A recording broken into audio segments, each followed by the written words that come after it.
वंदे तो सर्वसिद्धे ध्रुवममलमणोवमं गतिं पत्ते वोच्छामि समये पाहुड निर्णमो सुध केवली भणिदम।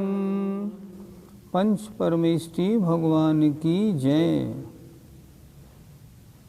शिष्य ने कहा, भगवान ये भी नहीं है, वो भी नहीं है, वो भी नहीं है, तो आखिर आत्मा का है क्या, ये तो मालूम पड़े। आत्मा कैसा है ये तो बताइए, ताकि उसको पहले जाने और फिर उसका चिंतन, उसको ध्यान में लाएं, अपने उपयोग में उसको लाएं। तो आचार्य ने गाथा नंबर 54 लिखी। आइए देखते हैं। अरसमरूवमगन्धम्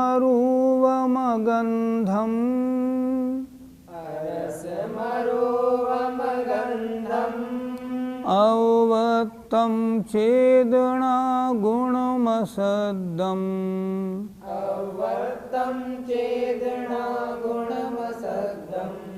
जानो अलिङ्गगहनम्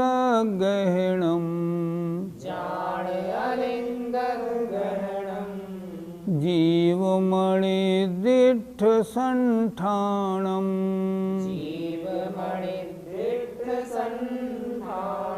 बोलिए।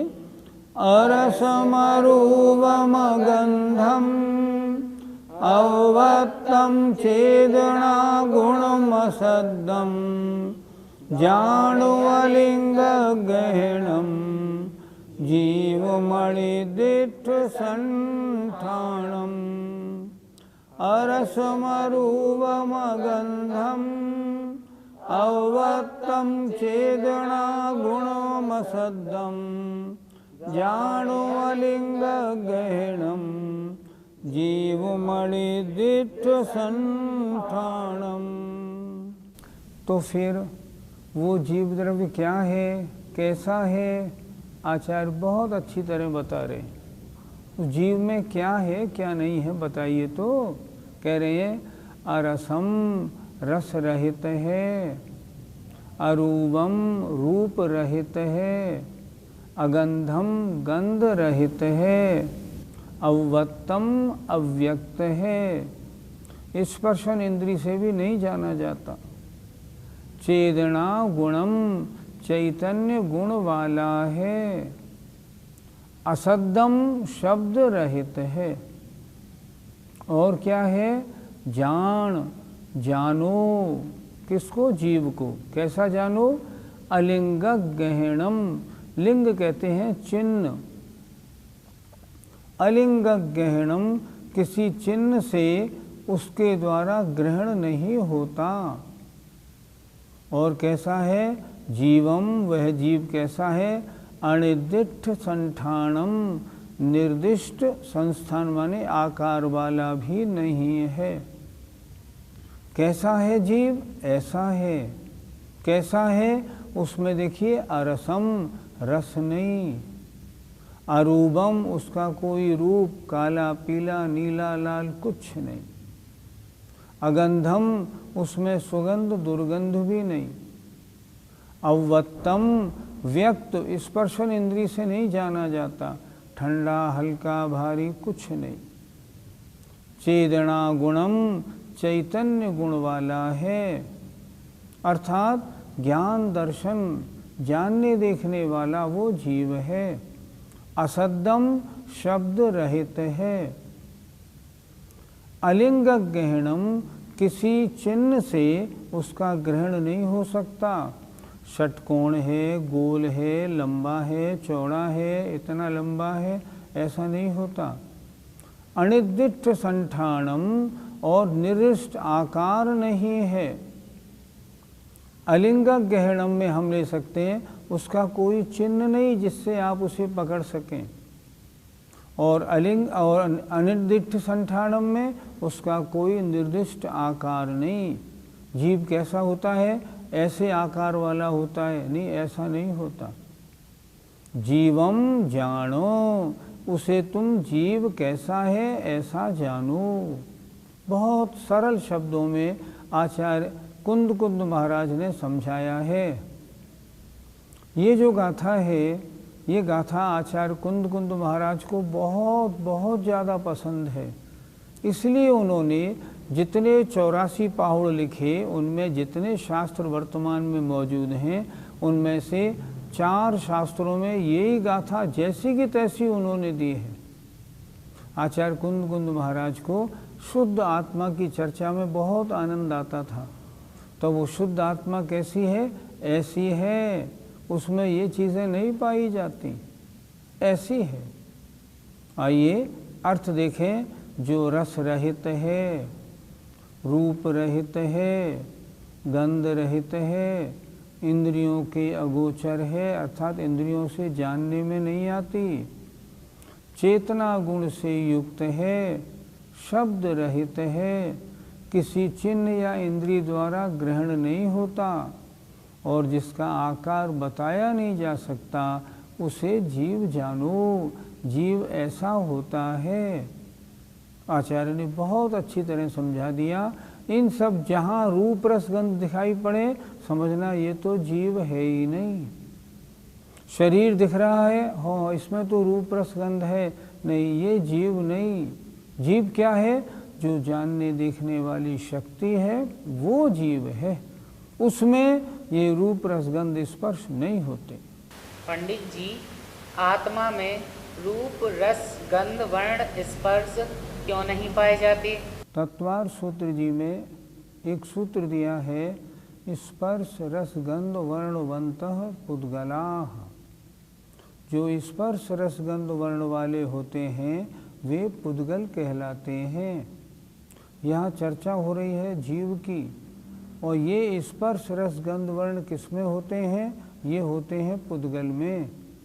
तो पुद्गल के जो असाधारण गुण हैं वे जीव में कैसे मिलेंगे? सवाल ही नहीं उठता।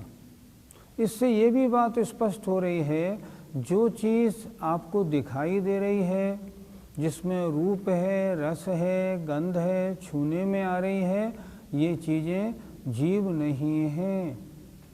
ये सब क्या हैं? ये पुद्गल हैं। इसीलिए कहते हैं जो कुछ तुम्हें दिख रहा है ये सब पुद्गल की माया है। इसलिए रूप रस गंध स्पर्श जिसमें है वो पुद्गल है, क्योंकि वो पुद्गल के गुण हैं, जीव के गुण नहीं। फिर जीव में कैसे पाए जाएंगे? पंडित जी, आकार तो सब जीवों का होता है, तो फिर जीव आकार रहित कैसे? द्रव्य 6 बताए हैं।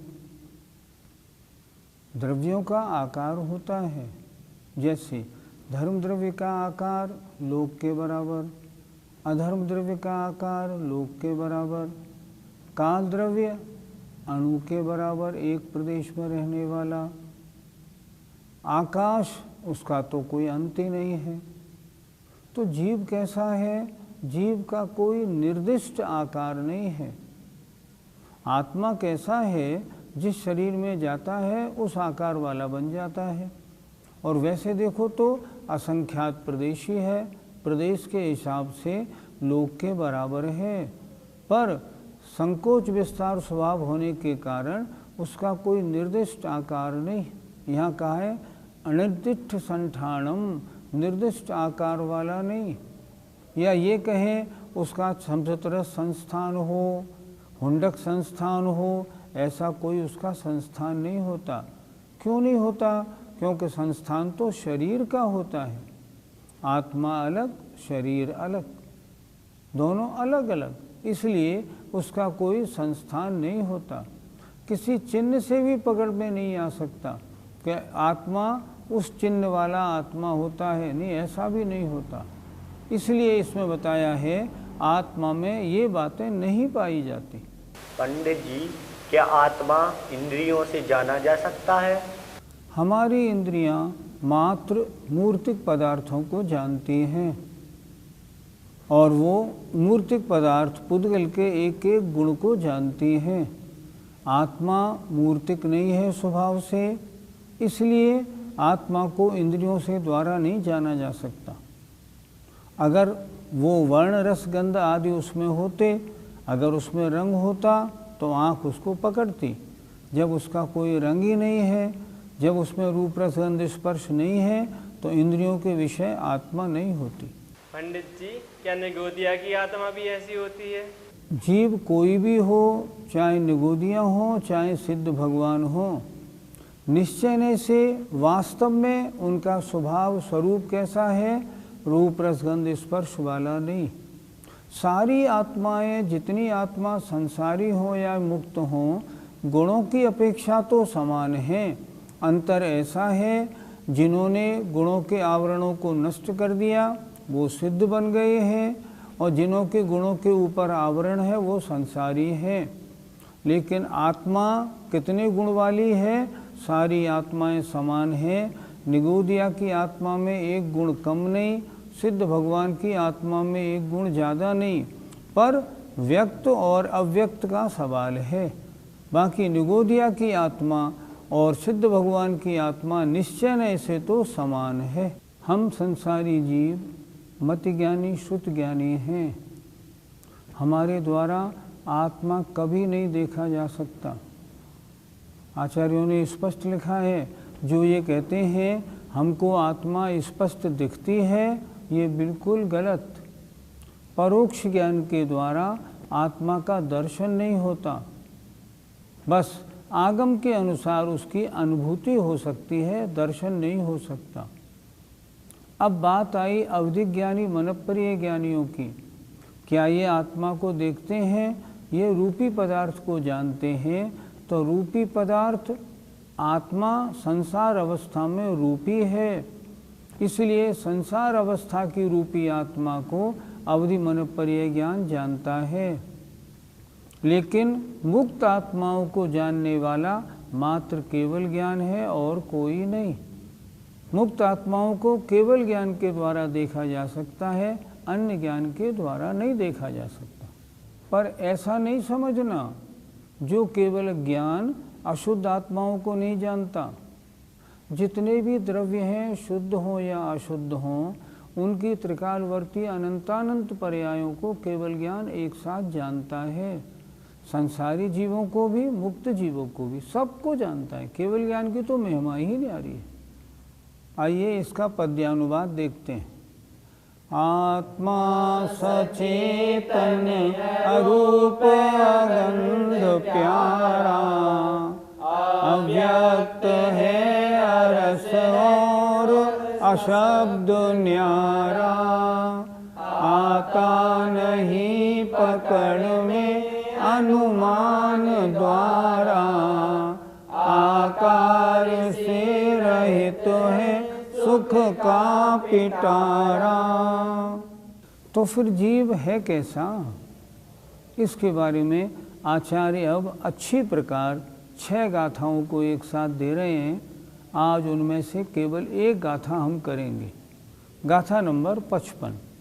आइए उच्चारण करते हैं। जीव सणथि वर्णो,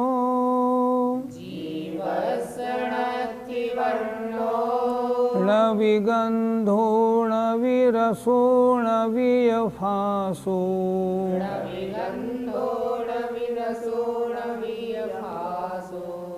न विरूपं न शरीरं,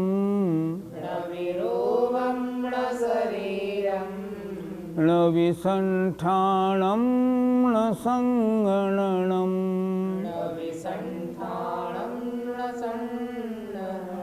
बोलिए। जीव सणथि वर्णो, न विगंधो न विरसो न वियफासो, न विरूपं न शरीरं, न विसंठानं न संगणनं। जीव सणथि वर्णो, न विगंधो न विरसो न वियफासो, न विरूपं न शरीरं, न विसंठानं न संगणनं। अर्थ देखते हैं।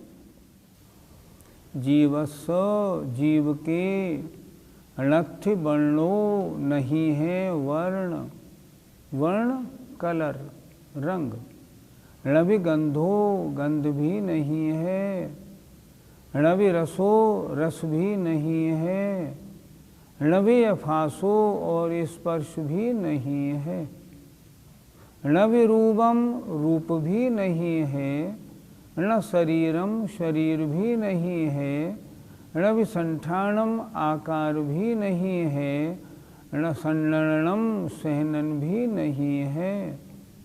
जीव में ये नहीं होते, तो फिर ये किस में होते हैं? ये चीज़ें जैसे मान लो शरीर है, जीव के शरीर होता है, व्यवहारने की चर्चा है। निश्चयने की चर्चा में अगर जीव की शुद्ध स्वरूप की बात करें तो जीव तो अनंत ज्ञान, अनंत दर्शन, अनंत सुख, अनंत वीर्य वाला है। उसके ये स्पर्श रस गंध की बात नहीं होती, उसमें ये नहीं पाए जाते। इसलिए जीव के ये सब नहीं होते हैं, क्योंकि ये सब पुद्गल में पाए जाते हैं, जीव के गुण नहीं। जीव के वर्ण नहीं है, गंध नहीं है, रस भी नहीं है, स्पर्श भी नहीं है, रूप भी नहीं है, शरीर भी नहीं है, संस्थान माने आकार भी नहीं है और सैनन भी नहीं है। गाथा बहुत स्पष्ट है। इसलिए शरीर को जीव नहीं मानना, ये जीव का शरीर नहीं, ये तो जीव को नाम कर्म के उदय से मिलने वाला शरीर है, जीव का नहीं। ये तो कर्म के उदय से प्राप्त हुआ है, जीव का स्वभाव नहीं। गाथाएं हमें बता रही हैं निश्चयने से जीव कैसा है, निश्चयने से ये सारी बातें जीव में नहीं हैं। व्यवहारने से अगर बात करें तो सहनन भी है, संस्थान भी है, शरीर भी है, सारी चीज़ें मिलेंगी। क्यों मिलेंगी? क्योंकि व्यवहारने से आत्मा मूर्तिक होता है। वीरसेन स्वामी लिखते हैं व्यवहारने से तो आत्मा मूर्तिक ही है। हम कैसे हैं? हमारी आत्मा कैसी है? मूर्तिक है। इसलिए उस आत्मा का शरीर भी है, उसका आकार सब कुछ मौजूद है। अच्छी तरह समझना चाहिए। ये नहीं शरीर मेरा नहीं है, हाँ व्यवहारने से शरीर मेरा है, निश्चयने से मेरा नहीं, मेरा तो ज्ञान दर्शन मात्र है। ऐसे अपने को अनुभव करना है। ये समय सार जी है। मैं क्या हूँ इसके बारे में बहुत अच्छी तरह समझाया है, बहुत एक एक शब्द को खोल खोल के डिटेल कर कर के समझाया है। समझो आत्मा कैसा होता है। पंडित जी, वर्ण और रूप तो पर्यायवाची हैं, फिर दोनों बातें क्यों लिखी? जीव के वर्ण नहीं होता और जीव के रूप भी नहीं होता। यहाँ वर्ण का मतलब है जीव का कोई कलर नहीं होता, और रूप से मतलब है जीव में मूर्तिकपना नहीं होता। यहाँ रूप से रंग नहीं लेना, यहाँ रूप से मूर्तिकपना लेना है। इसलिए जीव में रंग नहीं है और जीव में मूर्तिकपना भी नहीं है। क्यों? जीव मूर्तिकपना तो पुद्गल का स्वभाव है, मूर्तिकपना जीव में कैसे आएगा? इसलिए निश्चयने से जीव अमूर्तिक है। पंडित जी, फिर हमारा तो रंग भी है, आकार भी है, वो कैसे? पहले ये बताओ कि ये शरीर ये जीव का है या नहीं है? नहीं है। जब शरीर जीव का नहीं है तो फिर जो आपका रंग है, जो भी रंग है, वो फिर जीव का कैसे हो जाएगा? जब आकार किसका है? शरीर का। जब शरीर जीव का नहीं है तो शरीर का आकार जीव का कैसा हो जाएगा? नहीं होगा। तो ये किसका है? आपका जो रंग है, आपका जो आकार है, लंबा चौड़ा मोटा जो भी है ना, ये आपके शरीर का आकार है, जीव का आकार नहीं। जीव का आकार नहीं होता, उसके संस्थान नहीं होता। ये समचतुरस संस्थान, हुंडक संस्थान, निग्रोध परिमंडल संस्थान शरीर के हैं। जब शरीर ही जीव का नहीं है तो ये संस्थान जीव के कैसे हो जाएंगे? अच्छी तरह समझना चाहिए। जो दिख रहा है ये जीव का स्वरूप नहीं, व्यवहारने से जीव का है, लेकिन वास्तव में जीव का स्वरूप नहीं। ये तो अशुद्ध जीव का स्वरूप है। पंडित जी, जीव को यह शरीर मिलता क्यों है? हम सभी संसारी जीवों को शरीर प्रिय है, इसलिए शरीर बार बार मिलता है। सभी श्रोताओं को ध्यान से ये पंक्ति सुननी चाहिए। हमको बार बार शरीर क्यों मिलता है, इससे पीछा क्यों नहीं छूटता? क्योंकि हमें शरीर प्रिय है। हम जीवन भर जो पर्याय हम प्राप्त करते हैं, हम इस शरीर के साथ जुड़े रहते हैं। अगर हम शरीर से भिन्न हो जाएं और इसको परमार्थ में लगा दें तो शरीर मिलना बंद हो जाए। आचार्यों ने बहुत स्पष्ट बृहद द्रव्य संग्रह में ब्रह्मदेव सूरी ने लिखा है, शरीर इसलिए मिलता है कि हमको शरीर प्रिय है। हम जैसे कार्य करते हैं, जैसे कर्म बांधते हैं, तदनुसार हमें शरीर मिलता है। इस शरीर में आकार, रूप, रंग, गंध आदि सब नाम कर्म के विभिन्न भेदों के कारण प्राप्त होते हैं। हमारे शरीर को संस्थान कैसा मिलेगा? जैसा संस्थान नाम कर्म का उदय होगा। रंग कैसा मिलेगा? जैसा वर्ण नाम कर्म का उदय होगा। गंध कैसी होगी? जैसी गंध नाम कर्म का उदय होगा वैसी गंध होगी। मिलता है सब नाम कर्म के उदय से, लेकिन ये मेरा स्वभाव नहीं। अगर मैं इस शरीर से प्रीति करना छोड़ दूं तो शरीर से मेरा पीछा छूट जाए। हमें सबसे ज़्यादा राग किससे है? हमें सबसे ज़्यादा राग है शरीर से। अगर शरीर से हम राग छोड़ दें, मैं पूछता हूँ, तब मुनि बनने में क्या देरी लगे? कुछ भी नहीं। फिर हमारी और क्या, किससे राग बचा? किसी से नहीं बचा। और सब तो बात की बातें हैं। कहते हैं ना, जहाँ देह अपनी नहीं तहाँ न अपनों कोई। जब शरीर से ही राग नहीं, फिर अन्य किससे राग हो सकता है? किसी से नहीं होता। इसलिए अच्छी तरह से विचार करना है, शरीर मेरा नहीं, कर्म के उदय से ये शरीर मुझे, जैसे मैंने पहले जन्मों में कर्म किए, मिला है, पर ये विभाव है, कर्म के उदय से प्राप्त हुआ है। व्यवहारने से मेरा कहा जाता है, वास्तव में मेरा नहीं। ये पुद्गल की परिणति है। न शरीर कभी जीव का है न कभी होगा। हाँ, व्यवहारने से शरीर जीव का है। अच्छी तरह से इस बारे में विचार करना चाहिए। आज 2 गाथाएं हुई। निष्कर्ष हमने क्या समझा? हमने ये समझा, रूप, रस, गंध, स्पर्श, आकार, चिन्ह, ये सब जीव में नहीं होते। ये सब जो है, ये सब पुद्गल की परिणतियाँ हैं। जो मुझे दिखाई दे रहा है, ये सब पुद्गल है। मैं तो जानने देखने वाली एक शक्ति, एक भिन्न द्रव्य हूँ जो इस शरीर के अंदर हूँ। ये रूप, रस, गंध, स्पर्श जीव के नहीं है। अच्छी तरह हमको इसका निर्णय करना है। आइए पद्यानुवाद देखते हैं इसका। लो जीव के सरस गंध नहीं नहीं है, स्पर्श वर्ण गुण रूप सभी नहीं है। संस्थान सैनन सुंदर है न काया, आलोक धाम जिसमें तम है न छाया। समय सार पढ़ रहे हैं, आत्मा के स्वरूप को अच्छी तरह समझ रहे हैं। अनुभव करना हो, एकांत में बैठकर इसका अनुभव करें तो बहुत आनंद मिलता है। आइए, जय जिनेंद्र। इस कार्यक्रम के पुण्यार्जक परिवार है Shri Parasnath re rolling mills limited, Durgapur 1, Vardhaman, Paschim Bengal. Amita Jain, wife of Anil Kumar Jain. Sangeeta Jain, wife of Vipin Kumar Jain. Shrimati Shubhada Vijay Kumar Dhahale Jain, Shrimati Sunanda Subhash Dharma Khele Jain, Revati Jitendra ढहाले Jain, Shri Jitendra विजय कुमार ढहाले जैन, मनोज विजय कुमार ढहाले जैन, चिन्मय जितेंद्र ढहाले जैन एवं परिवार, सोलापुर, महाराष्ट्र। मानक चंद, कमला देवी, राकेश, नीतू, ऋषभ, सौम्या एवं आयुषी मुशरफ, B123, सेठी कॉलोनी, जयपुर, राजस्थान।